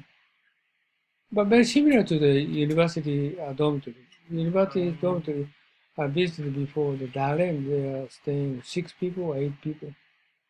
It's many people in a small room. Right? But see, when you say low suicide rate, it all depends on mental stage, because if let's look at 1800 in America, back in those industrial days. What was the suicide rate there? Okay, well, why don't you have a look? This is going to explain about the United States and Chinese differences. Yeah. A total of 18 employees took their own lives or tried to in recent years. Some striking news. An employee of Foxconn Technology Group attempted to kill himself by cutting his veins Thursday in South China's Shenzhen City. He survived after medical treatment. By the way, she is talking about this kind of cutting vein, right? And last week, do you remember? Theresa May, we have mental health problem people, 1 out of 4 people, 4 person. What is that? Theresa May? As the Prime Minister of Britain. May. She said, okay, we need to make investment, healthcare investment, because our country with 1 out of 4 people health problem. Water. Yeah, 1 out of 4. Okay. But this is 2010.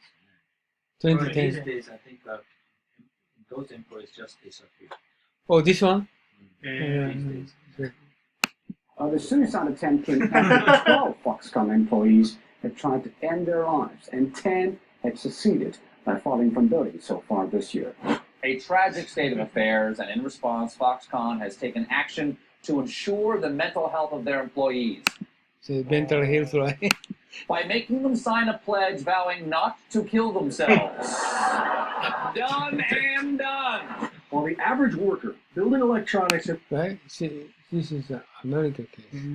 the U.S. today makes over $23 an hour and works 40. Pause it. But this is today, right? This is okay today. But what I was comparing to 1800s. You see, the Chinese factory with long hour labor. That's before these protection program applied, right? And also in U.S. back in late 1800s, early 1900s. That's before protection program applied. And I was curious, what was the suicide rate? You said 1800? Yes, so I'm talking about those industrial days in the U.S. You see, that's when the child labor existed as normal, right? And so that's when we should compare as people's mind. Oh, at that time their wages so low, but Sure, but I'm not talking about wages, I'm talking about the mental issue. I'm talking about they don't suicide have rate. not so much mental issues at that time. is it? See, and so then my point is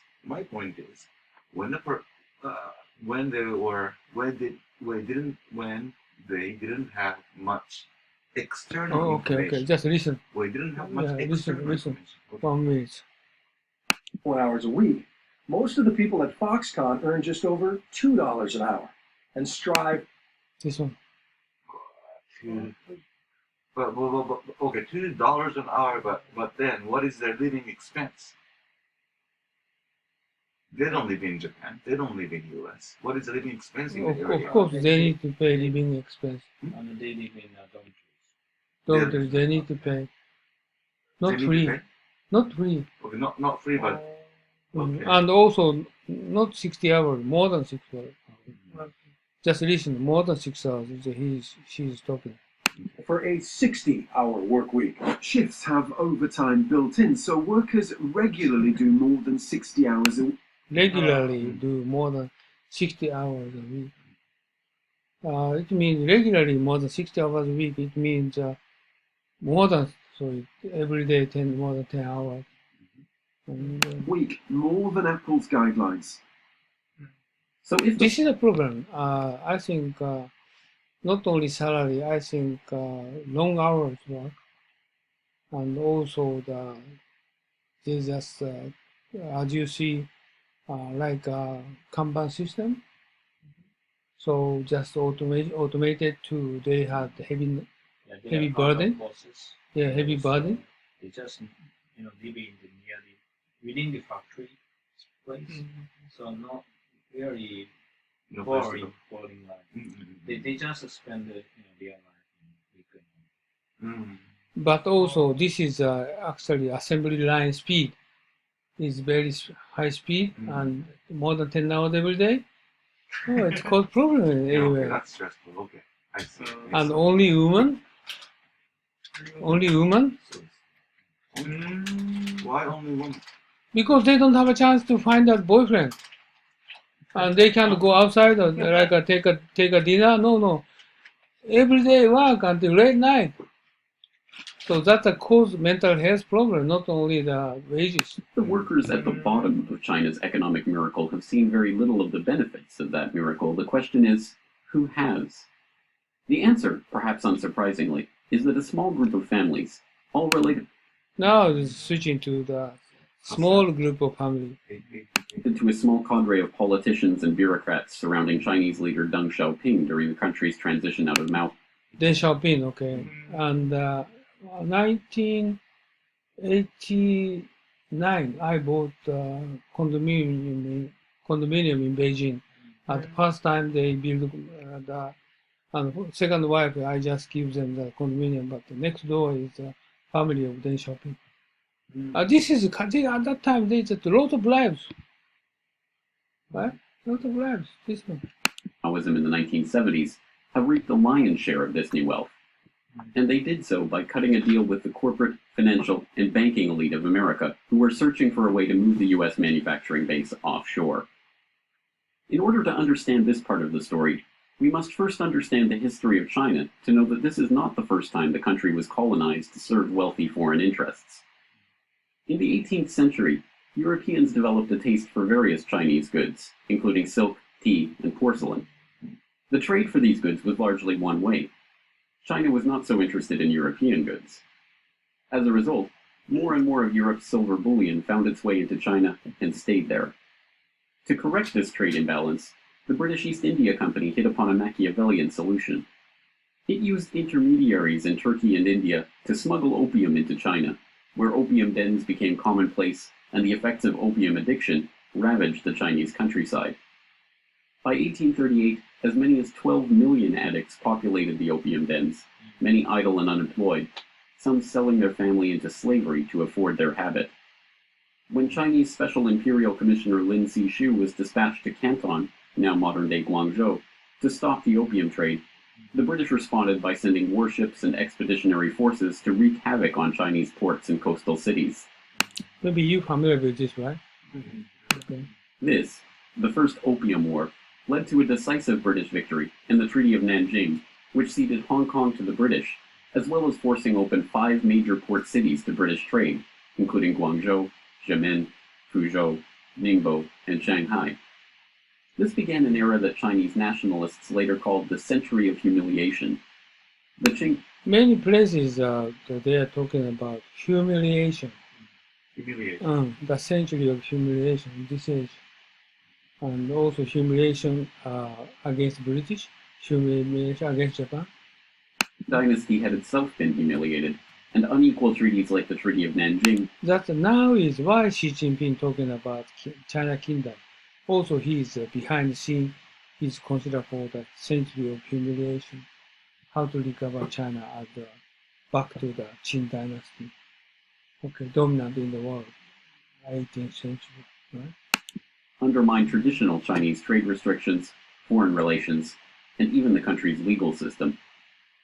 China had become yet another outpost of the British Empire, still autonomous, but as integral to Britain's trade interests as any of its colonies. With the Communist Revolution of 1949, China once again retreated into its Middle Kingdom status, severing its diplomatic and economic ties to Britain, the United States, and the other Western powers that had long held such power over it. As Professor Michel Chossudovsky of the Center for Research on Globalization explains, however, those ties were to be formed once again, less than 3 decades later. So 1972 is a landmark date. 1976 is the major landmark date for the transition. Zhou Enlai dies in early 76. He was very much a go-between the two factions within the Communist Party, the left and the right, the capitalist roaders and so on. And then Mao Zedong passes in September. And immediately after the death of Mao Zedong... 1976 is just finished the end of the year of Cultural Revolution. So, and my second wife graduated university. No, just entered university. 1976, and they opened the university. For 10 years, the university they didn't invite any student. Started from 1976. There is a regime change where the so-called Gang of Four, that they were depicted as the Gang of Four, the 4 major leaders of the within the state apparatus, were in effect displaced and arrested and demonized. And in fact, these were supporters of Mao Zedong. This coup could not have taken place while Mao Zedong was still alive. And the Western media celebrated, pretty much reverberated the position of the Communist Party, the Chinese Communist Party. And then there was a period of transition with a new leader, Hua Guofeng.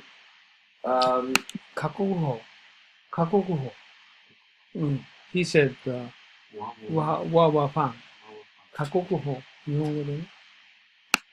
which lasted approximately, well, about a year to 2 years, and Deng Xiaoping made his comeback in 77, 78, and in 1978 they established the free trade zones, which was very crucial, and subsequently, of course, in 1979, Deng Xiaoping travels to America and also makes the statement or expresses his anti-Soviet.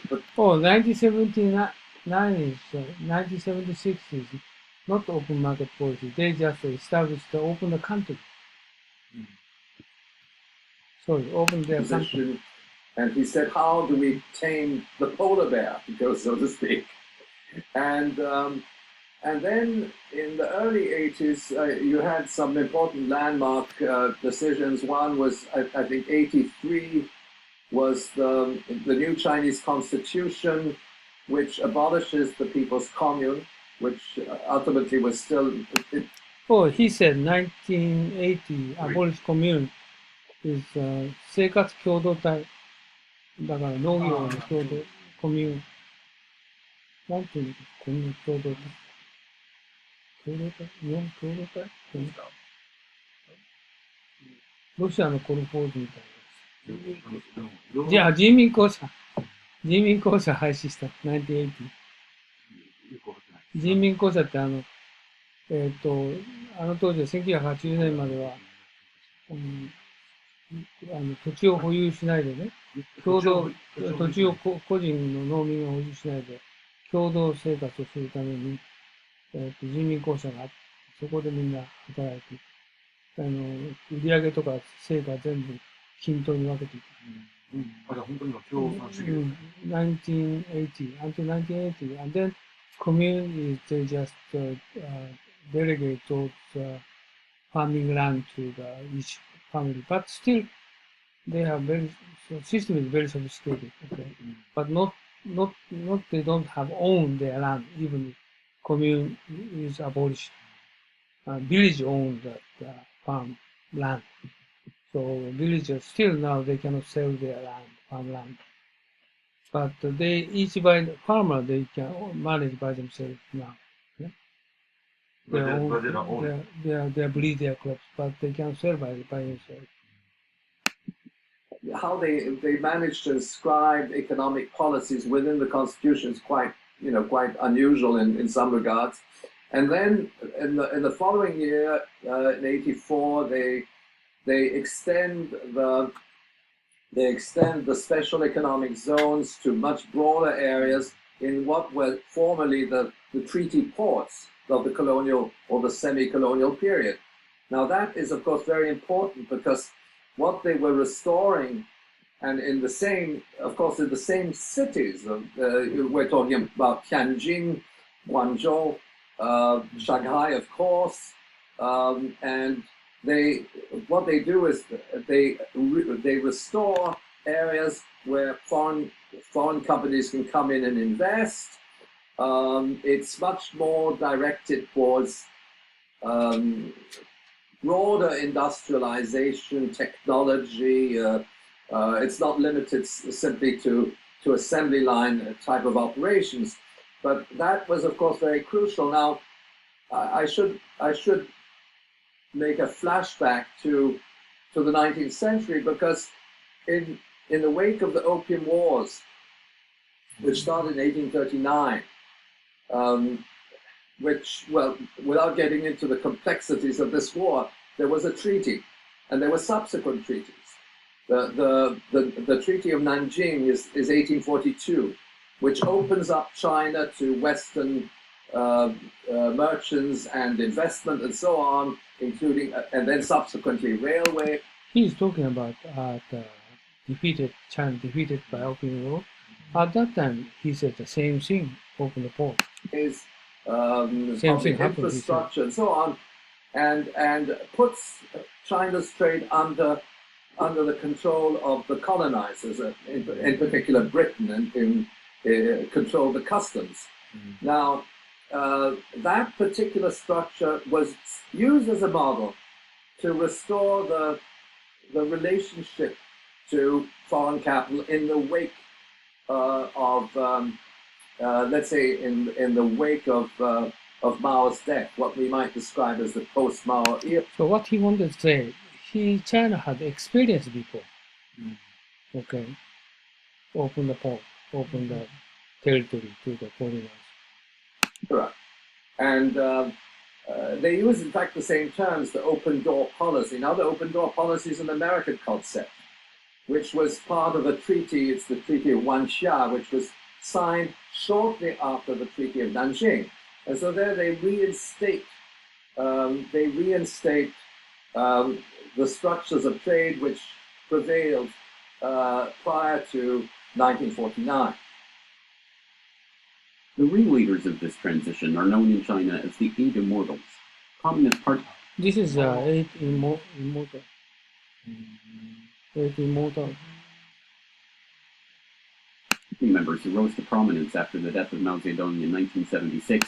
So these people are offspring, offspring, with everybody get rich. And centering on Deng Xiaoping, who survived the party purge during Mao's Of course, reign his families get rich. and took over leadership of the country in 1978. These 8 figures oversaw the opening up of the Chinese economy to Western financial and business interests, including a June 1980 meeting of Rong Yiren, chairman of then newly established state investment firm CITIC, and David Rockefeller in Chase Manhattan's Wall Street headquarters.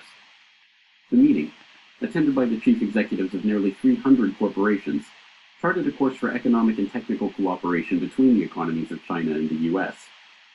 In the following years, scores of Fortune 500 companies established headquarters in Beijing's new Central Business District, and foreign direct investment in China increased from almost nothing at the time of the transition in the late 1970s to $128 billion last year, making the country now the top destination for foreign direct investment in the world. As a result, the descendants of the 8 Immortals now enjoy immense personal Right? The descendants of the 8 Immortal. wealth and largely maintain the role of stewards of the Chinese economy. A 2012 Bloomberg special investigation examined 100... Because now you see the explain. Offsprings is those many people get rich. Descendants and spouses of these immortals, finding that the families have diversified from This is control of immortal. state-run conglomerates into real estate development, private equity, and technology. 26 of those descendants, known as the princelings, ran important state-owned companies or held top positions in them, with 3 of the most important heading or running companies with access to $1.6 trillion in capital. The almost unimaginable wealth of these elite families stands in stark contrast to the lives of the itinerant factory sweatshop workers in their company dormitories, and even sharper contrast to the party's officially espoused ideals about equality in the People's Democratic Republic of China. The contrast between this ruling class and the average Chinese worker is not lost on the Chinese themselves. Although the 8 Immortals are So since 1982, those 8 Immortals and their families, it's in totally, I don't know, 200, 300, 400 families, and they get rich. But the Communist Party at that time very keen to increase their GDP and try to share the certain income to the ordinary people. The consider for their frustration, how to avoid their frustration. So rich people is very rich. They're exactly the same as the United States or British. And 400, 500 families are dominant in the country. But ordinary people, is they can sustain a certain level of life. Right? China is more clever than America. America is past 10 years, middle class is going down to impoverished, very poor. But China is trying to sustain low-end wages, so they try to avoid their frustration. Right? Not ill-looking people, they satisfy the kind of level. But rich people is rich. This is China. So how are they? I haven't understood. How are they make citizens happy? Oh, it's every year they increase low minimum wages 10%. But now it's every year for 10 years they increase 10% of lower wages. This means that this even Chinese company cannot sustain their factory in China. That's right. And what's happening is their factory move outside China or moving inland, Chengdu or Chongqing, those areas they're moving, shifting instead of the coastal area. Coastal area, they cannot sustain the factory without robotization. Okay? Though revered as founders of the modern nation, there is growing resentment of the extremely wealthy princelings. She is the daughter of Lipen. Lipen. Lipen. And their command over the lion's share of the economy. There is also a growing nationalist sentiment that are eager to see the country assert itself on the international stage, in defiance of the American paymasters who made the transition possible. Professor Michel Chossudovsky notes this tension within the Chinese leadership's own ranks. China is, in some regards, an industrial colony. I use that quote unquote, but at the same time, it is an upcoming power on the global stage. And I should mention that emerged also in the wake of the Cold War, where China's alignments particularly vis-a-vis the Russian Federation, had changed dramatically to what they were in the during the Cold War era, and in the late 90s, particularly in the wake of the death of Deng Xiaoping and the demise of the change of government in the Russian Federation. In other words, when Vladimir Putin became president, there we have a consolidation of an alliance between the Russian Federation and the People's Republic of China, the development of the Shanghai Cooperation Agreement, and so on and so forth. And he is talking about recent cooperation with, just he's talking about Shanghai Cooperation Agreement with Russia, but also this video he don't talk about AIB. It's a similar, Chinese recent strategy to step forward. Okay, the C is AIB is I know it. AIB. Is recent Chinese strategy. Yeah. To step forward, copying what? Step forward to this Russia case is just they try to open the market 1982, and then every year their growth rate is more than 10%. So now the more than 10% is a little bit gradually slowing down. Yes. Now China to going step forward to agreement with overseas country like Russia, like other country, and this is just a Shanghai Cooperation, one of those. And they try to consider for sustain their growth. Just only the China domestic is investment is already fairly high level over invested. So now change to the doing business overseas countries. Another very important dimension in the late 90s, and ironically just after Deng Xiaoping passed, there's an increased confrontation in the Taiwan Straits.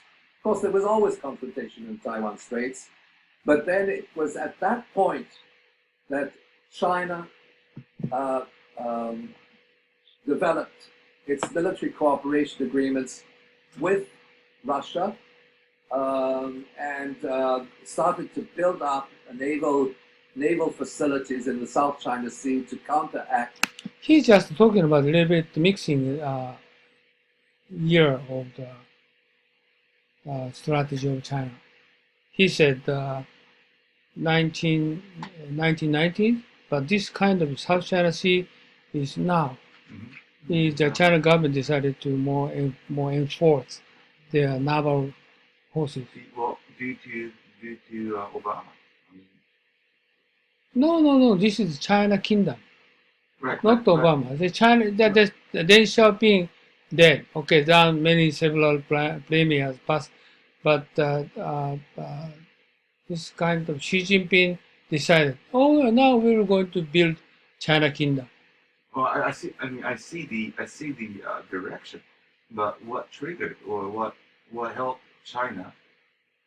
Well, China. That's what the Senkaku is about. But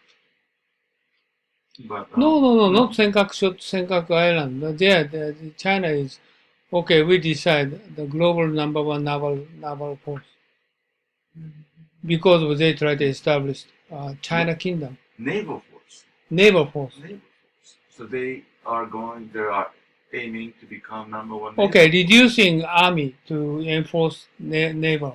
Reducing army. Yes. More naval force. They try to dominate in the next 10 years. U.S. threats, and then, of course, we had a very major shift in geopolitical relations. So what he's talking about, just AI is mixing, right? Now this is now. Say as of the late 90s, early. Not the late 90s. No. 2000, early 21st century, which is increasingly towards confrontation between China and the United States. No. But I should qualify that, because when you go to China, you have a very pro-American intelligentsia, the peoples in the universities and so on. Oh, this is true, because before I told you, the American entrepreneur invested a lot of money to sending American students to China. Already started is 1,000 or I can't remember. Many people. To learn what? To learn University of Tsinghua University. To learn what? Chinese. To learn language. Yes. To learn language. Yes. Okay. No, just not only language, but to send them to the Chinese university and encourage to come to China because of the subsidy. They're going to give them money to go into the Chinese university for American students. So, in the objective of going to university in China. The objective is very obvious. Tsinghua University graduate will suppose going to be the American president in future. One more time. American president in future. American president. Yeah, the Tsinghua University graduate, American student is studying Tsinghua University. So graduate is going up to the American president. So it means Tsinghua University alumni build up China educated group in China and organized in the States. So they are very much familiar with his paper for Chinese. Those students or those graduate people, one of those going up to the American president. This is the intention for the investment. Okay. So this message. Okay, this is recently not only the confrontation America and China, but also the other way around. And many Chinese people favor for America, but many American people favor for China. Kind of building up relationship. So Chinese people is invest money for the encourage Chinese people go to the States, and also the American entrepreneur lot of money to invest in American students coming to China. So those kind of movement is rapidly going to give them some money for the student. And they try to building a more better relationship among two countries. But the other way around, politics is they are against confrontation with each other. Do you think it's gonna work? Yeah, of course, because the American students, fully paid by some fund, so they don't need to pay money, but they're willing to come to Tsinghua University for 4 years, free. For free. Yeah. So why not? So college student who cannot afford the education in the U.S. or college students interested to learn about China. Those are the target market or target students. Let's say like a Tsinghua University level is very high level. Very high level. Yeah, so they are the same as the United States University. Same as United Yeah, States yeah, yeah, University. same level, and also many American professors there. Yeah. So this is nothing different from they study in the States, stay in China. Also, they are going to send the American professor to China.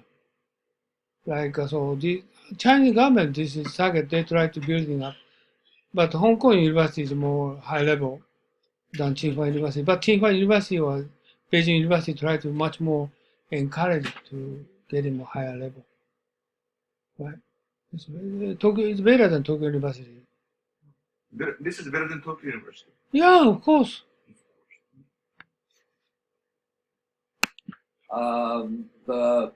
The School of Journalism of Tsinghua University is supported by Bloomberg.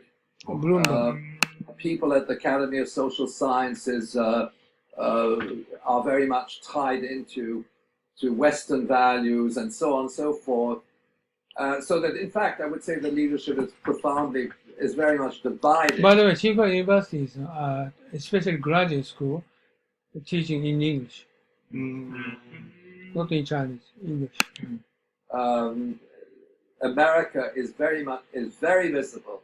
Western capital is very visible throughout China, but at the same time, it's more at the Tokyo University, by the way, graduate school, they teach English, but I know a lot of professors, but they speak English.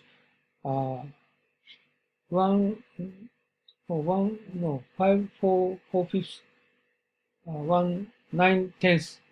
professor cannot speak English, not very well. So only 10% can. Less than 10% can speak English fluently, right?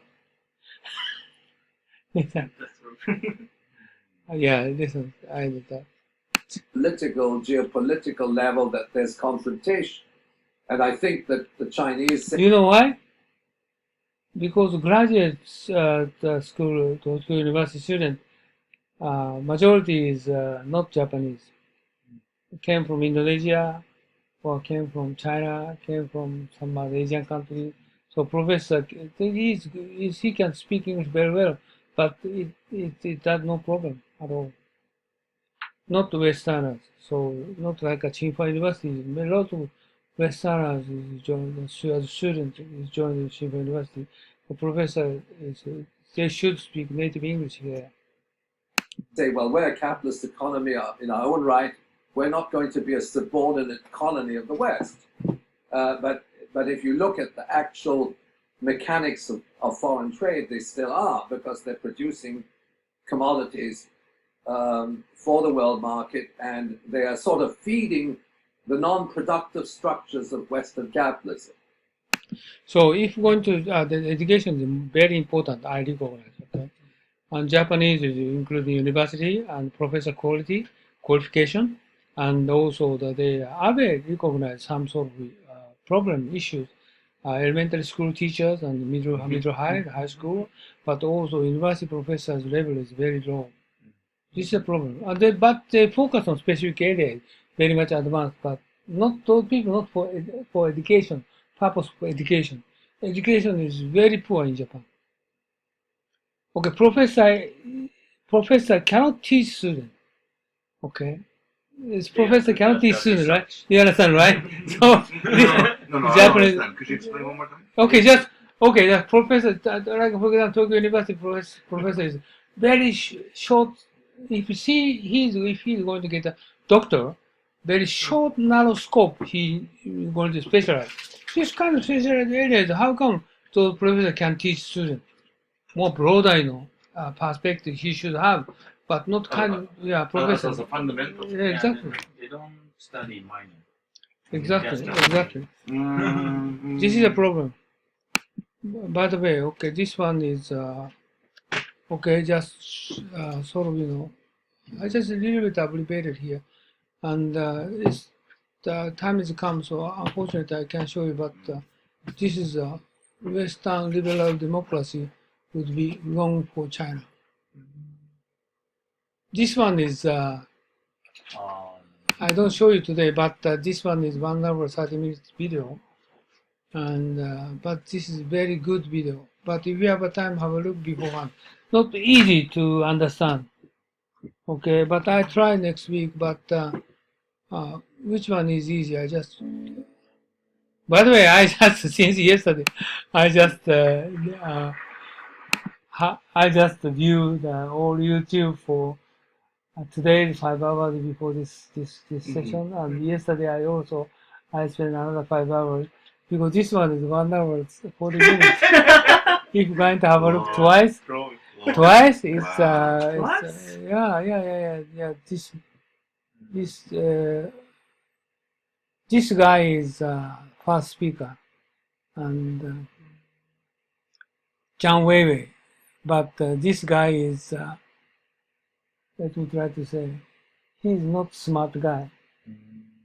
Presentation okay, but later question answers he cannot make any answer from question from audience. This guy is very famous. Jack Mark. He is a famous person. Nation states. He's always talking about nation states.